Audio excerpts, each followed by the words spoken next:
Your homework is to memorize this and write it 15 times.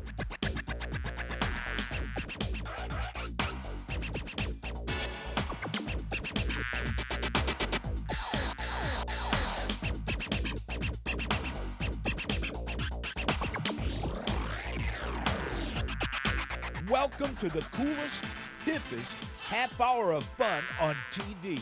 This is Brain Stew with Jennifer Pulley. Hey you, are you ready to uncover a fort that's 390 years old? Who knows what archaeologists have been digging up at the original site of James Fort? The next time you pick up a glass, ask yourself, how was it made? We'll learn how the early settlers made their own glass. It will blow you away. Plus, we have a bubbly experiment and tons of questions to strain your brain. Join us as Brain Stew visits Jamestown, Virginia, next. Hey you! Welcome to Brain Stew. This week, we're traveling back in time almost 400 years. It is May. The year is 1607.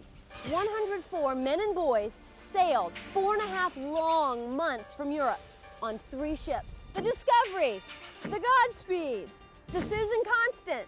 They land and begin building the first permanent English colony in America, Jamestown. Named after who? Their king, James I. Let me clear something up. The Pilgrims, you remember them.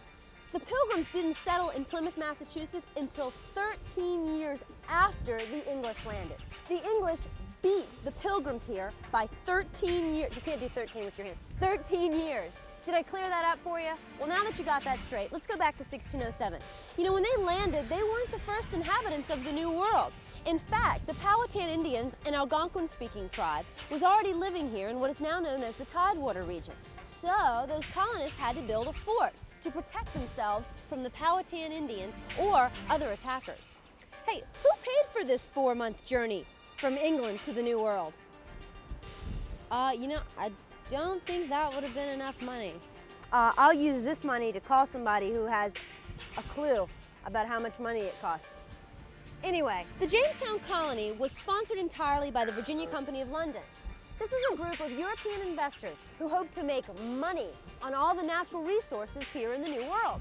Numerous profit-making enterprises were attempted by the colonists, including America's first factory industry, glass blowing. Ding! Here we are. We're at the glass house of 1608. I want you to meet my friend Dan. Dan, how are you? Good. How are you? I'm great. A little wet and rainy, but you know, you guys are still carrying on your glass blowing. Yep, we sure are. It's nice and warm in here because of all the heat we use to make the glass. Okay, now tell me about glass and about Jamestown and about why it was important and all that stuff. Well, the glass house in 1608 started here a year after the first settlers came to Jamestown. Exactly. Their intent here was to try and earn some money to pay back the investors that sent everyone to Jamestown in the first place. The Virginia Company of London. Exactly, Okay. the Virginia Company of London. Now, the reason they tried the glass, because in London at the time, they were just passing a law that prevented trees from being cut down for the use of anything but shipbuilding. So they originally came here thinking there would be gold and silver everywhere. That's right. And when there wasn't, they saw these trees and decided, well, we have the trees, they had the sand that they used to make glass, they had all the other ingredients right here, and they were so plentiful they decided, well, we'll give that a try and see if we can earn some money off of that. Why do you need trees to make glass? Well, at that time, trees were what they used to heat the fires. They burned wood for fuel. Also, the ashes from the burnt wood were part of the process. We used potash for making the glass, and that would have been from burnt trees. They also used an ingredient called soda ash, which they would have gotten from burning marsh plants or seaweed from the river. And then by crushing up the oyster shells like we're standing on, they got lime, which is another one of the ingredients. And then sand is the most important. How hot does the fire need to be? We melt now at about 2,500. They at most using wood probably would have gotten 1,800, 2,000 degrees. I understand that this is not the exact glass house of 1608. This is not the exact foundation, right? Exactly. The foundation is just right over there. Exactly. That's the real foundation? That's what they believe is the real foundation. Now, just recently, they found some things on the main island inside the fort. Yeah, we're going there. Some small crucibles and things. So now we're a mile or so from where the main fort is, which is kind of unusual if you think all these people were over here especially keeping in mind the relation with the Indians at that time. Sure, they wanted to be close together and not Right. spread out. Well, there's a couple theories why the glass house was so far. One may have been because of fire. They didn't want the risk of burning the fort down. There may have been the slight element of secrecy in it. There was always kind of a mystique about how glass was made, and part of that helped fuel its popularity. So I've also read that they think it might have even been that they kept it away from everybody else, so they didn't know exactly how glass was made. Dan, now you've brought me over here to a replica of a furnace that they would have used in 1608. Exactly. What is the furnace made out of? They actually use stones right from the river, and they used just clay as a kind of mortar. And they stacked it all together, And they built a furnace. And they built it. It looks like an igloo, but Yeah, it works the same way. The dome shape would have helped them generate the heat that they needed to make the glass. Now, are you going to show me how they made glass? I'm going to show you how to make glass. Now, what we're making up front is some Colonial candlesticks. Okay. And they're a special type Yeah, of they didn't have candlestick. electricity back then, did they? No, they sure didn't. Now, right here we have the actual furnace that holds the molten glass. Right now, it's probably about 2,000 degrees inside, and it's just a big tank filled with molten glass. What do you mean It's all- molten glass? It's just like is it a mixture of different things that you've made up and it's all melted? Right, exactly. It starts out as the sand, the potash, the soda ash, and the lime that we talked about. Okay, It great. actually looks just like this. It still looks like sand. And this is the lime and from the oysters and all that Right. mixed up together. That's all the ingredients. Those have all been mixed thoroughly, and we'll take this mixture, and at the end of the day, we actually shovel it right into the furnace, just like You're that. kidding We'll me. put as much in as we can, and then we have a little door that we put on the front so we can get it as hot as we can. This And is the beginning of glass. Right. Now, Tom's going inside the furnace right now, and he's gathering the glass.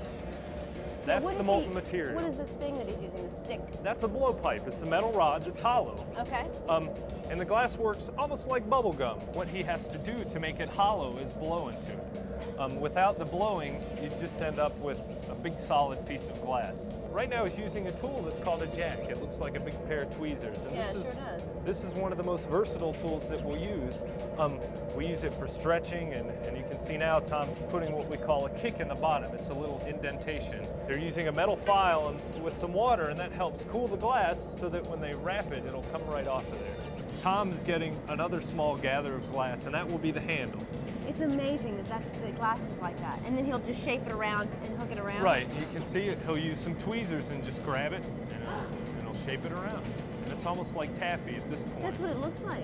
Now, each time you see Tom get glass, you're going to see him roll it on the metal plate over Yeah, there. what's he And doing? even in the metal cup, and that's just helped shaping the glass, and it also creates a cool skin on the outside. By rolling it on the metal, it takes away some of the heat, and that makes it easier for him to control. Well, Dan, glass blowing is now crystal clear to me. Thank you so much for showing us around and everything, and we'll let you get back to your glass blowing. Great. But thanks a lot for Glad letting to us stop come by in. anytime. Okay, thanks. Thank you. Other industries at Jamestown besides glass blowing included medicines, winemaking, lumbering, metalworks, even silk manufacturing. Can you believe the colonists would bring mulberry seeds from Europe to plant trees here in Virginia so silkworms could grow and produce silk? Huh, they were desperate. They tried to make money any way they could. Okay, so you got the industry business, right? All right, so they land, they come here, and they start building a fort. Yeah, kind of like the one you see behind me, but this isn't the real one. This is called a replica. This is a reproduction of what they thought the fort looked like. I've got a friend of mine inside. He's an old friend of mine from the 17th century, and he can tell us all about this replica of James Fort. All right, I am inside the fort. I'm inside the palisade wall here. I'm with my buddy Steve, right here. How you doing, Steve? Hi, how are you, Jennifer? I'm great. I see you're all dressed up and ready to go. Yeah. 17th century outfit here. We've been talking about glass blowing as an industry here in Jamestown. And you're going to tell me about another industry? Which was lumbering. Great. What about lumbering? Why was it so important? One of the first things they're going to do is they're going to start cutting trees down and cutting them up into planks and loading them on the ship to send back to England. Because England is an island nation surrounded by water, and they've cut down most of their own trees. What tools do they use to cut down trees? There are several kinds of tools they brought with them. They brought axes so they could cut the tree down, but they would also have to saw it into planks and also saw the limbs off. And I've got one of the tools with me now called a cross-cut saw. To be used to cut across the grain, very sharp. Yep. Cut across the grain of the wood, and then you could use this to cut the trees in half or cut the limbs off of the trees. And I've got a log set up now. So you can show me how this works? Yeah, I can show you how this works. So how does You this want to baby try work? it? It Sure. takes two. All right, well, let's try it. Pretty simple. Just grab onto the handle. Yep. And getting it started takes a little bit of finesse. So I'll pull a little bit this way, and you pull a little bit your way. And nice sharp teeth, so it should cut through there pretty well. Lumbering. This is lumbering.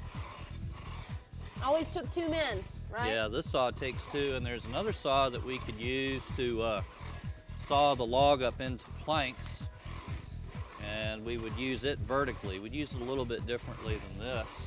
And this really was an industry that made a lot of money for the colonists. Early on, it makes a lot of money. Yeah. They're also going to be making a little bit of money off of lumber products, like things like pitch and tar, and they can burn the trees for the potash. Yep. For making make soap glass. and making glass. That's right, that's right. How do you know how big the original fort was? What we use today when we're looking at building displays here inside the fort are written records from about 1610. Okay, by whom? And well, one of the men that arrived here in 1610, William Strachey, was the secretary recorder. I've heard of him. And one of the jobs he was given was describe everything that you see. And one of the things he described was this wall that goes around us. He said that the palisade wall was built of planks and strong posts of young oak and walnut. Which was a plenty here. There was plenty of that. And he goes on to say that the wall was 100 by 100, said it was 40 yards longer at the river. And it's nice, he gives us the dimensions so we know what size to build the wall. So lumbering definitely was a big industry. Yes, it was. All right, thanks, Steve. You're welcome. Steve didn't look that bad for being from the 17th century. Well, anyway, that was pretty cool. You guys just remember that this around me is a replica or a reproduction of what the original James Fort looked like. Do you think they will ever discover the original fort from 1607? Well, don't go away. Up next, we answer that question. You're really gonna dig it.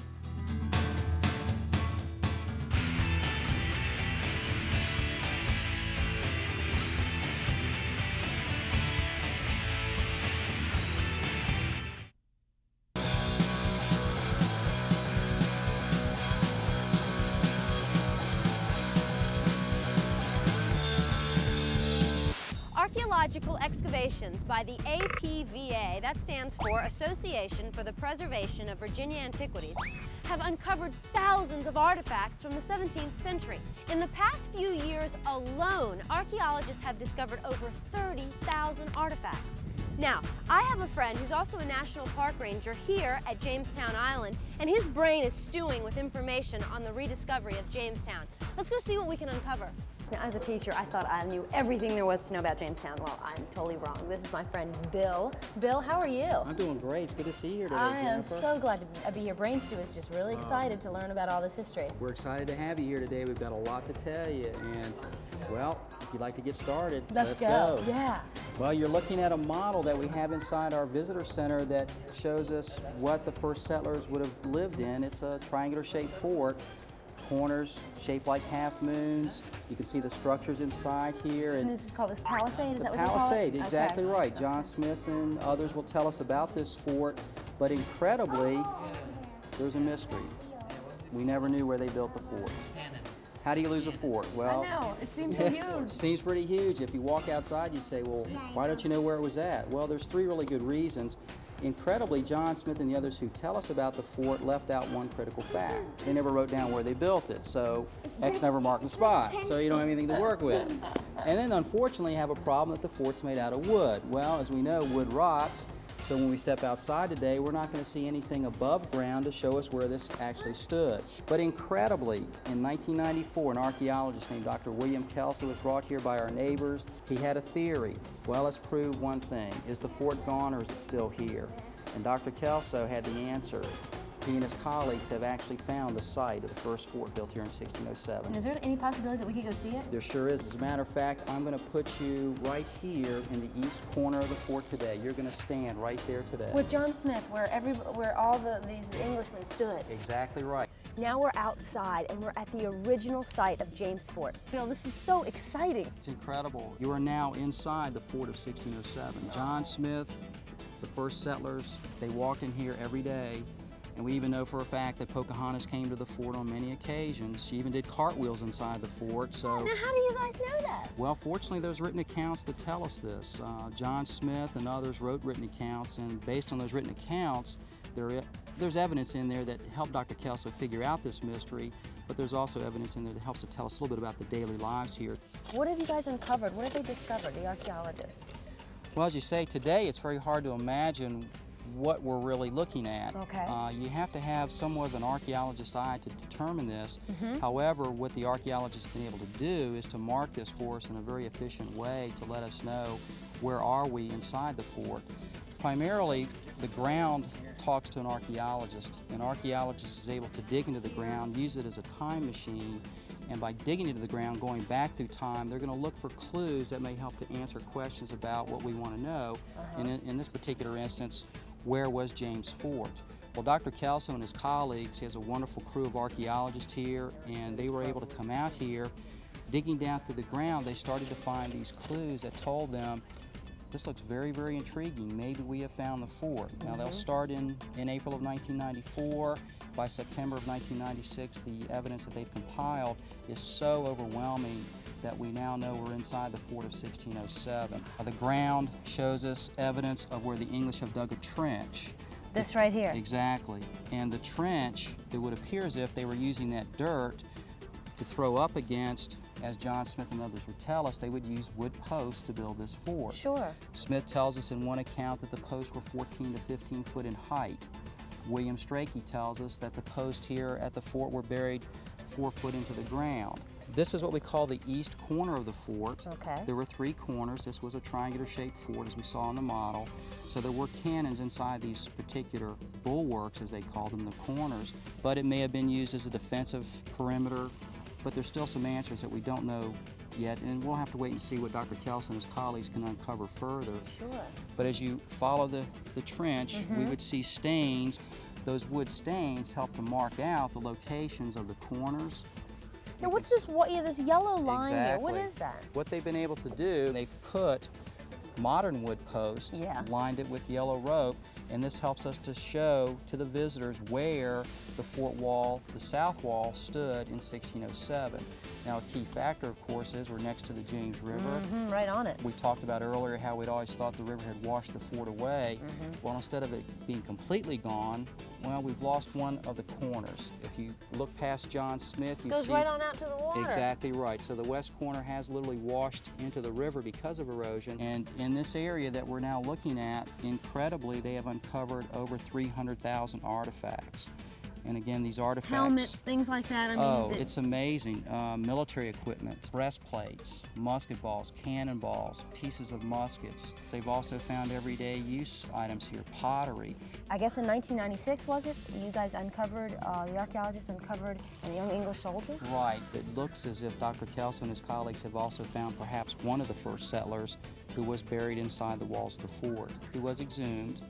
And they did this out of respect for him because we know that this individual may be one of the greatest historians found here, because today, through forensic science, he'll tell us many, many things. So now, do they know, was he one of the first 104 to come over, or do they not know that?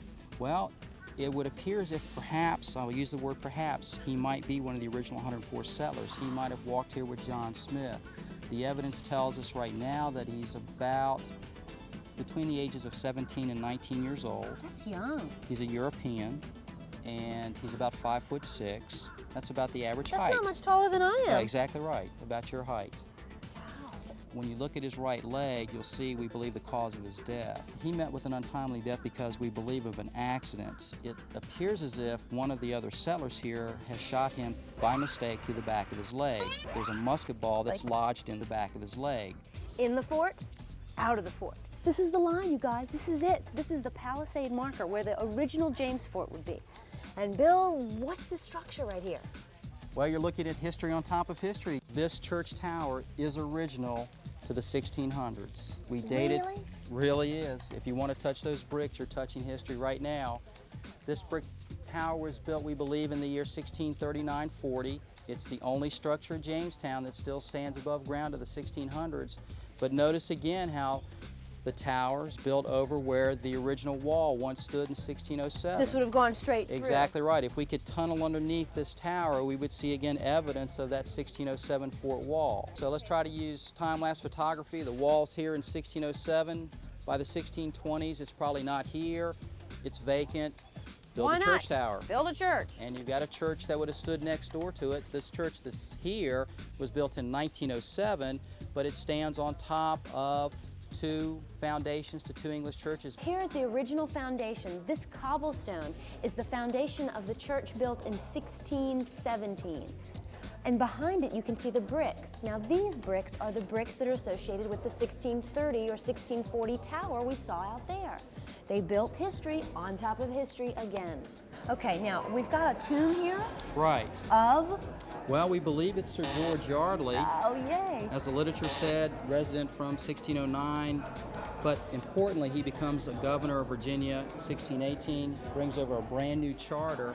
That charter will allow the colonists here to elect their own burgesses, and they have their own representatives to meet here. And this is the site inside this area, the church that was standing here, the 1617 church. You saw the cobblestones. The cobblestones, yep. The first elected representative assembly ever to meet in the New World convened right on this very spot where we stand today. And for Americans, that really means two things: the right to vote and the right to have a government of the people, by the people, for the people, right here on this very spot at Jamestown. The whole start of the democracy. Right, exactly right. I don't know about you, but I was really digging that site. Pretty good, yeah, I like that. This is so fascinating. Thank you so much for your little tour and everything. Oh, well, thank you for being here. We really appreciate you being here. We hope that this enlightens everybody about Jamestown. Please come out and see us, and there's so much more to learn out here. Thank you so much. Thank you so much for being here. Brain Stew will be back. Thank you very much. Thanks.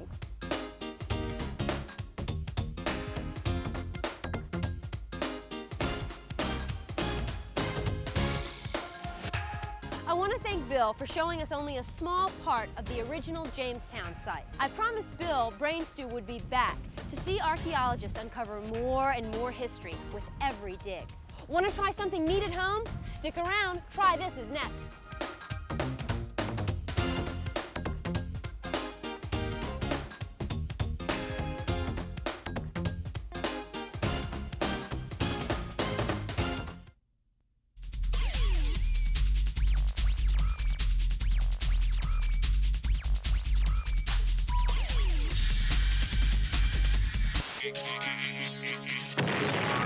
As you know, glassmaking was an important industry in the 17th century.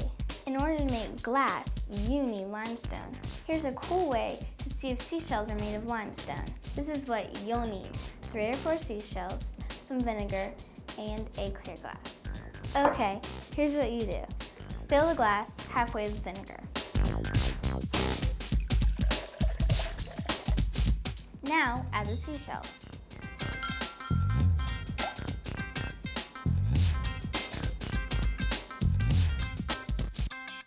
Here are the results. As you can see, bubbles are rising from the seashells. Why? I'll tell you. Vinegar is an acid and seashells are made of limestone, a mineral. Limestone chemically changes into new substances when in contact with an acid. One of the new substances formed is carbon dioxide gas, and it is the bubbles of this gas that are seen rising in the glass of vinegar. The Jamestown settlers knew of the presence of limestone in the shells on the shore of the river. They used crushed shells to give them the limestone they needed to make glass. You know, I have to be honest with you. You must come to Jamestown to really experience America's past. To see history uncovered with your own eyeballs is much better than having a teacher like me describe it to you. Well, the wind is just right, so I'm sailing off on another Brain Stew adventure. Where to? Well, you're gonna have to tune in next week to find out where we land. Why did... Actually, excavations by the Association of the Preservation of a... I want to really thank Bill for showing us only a small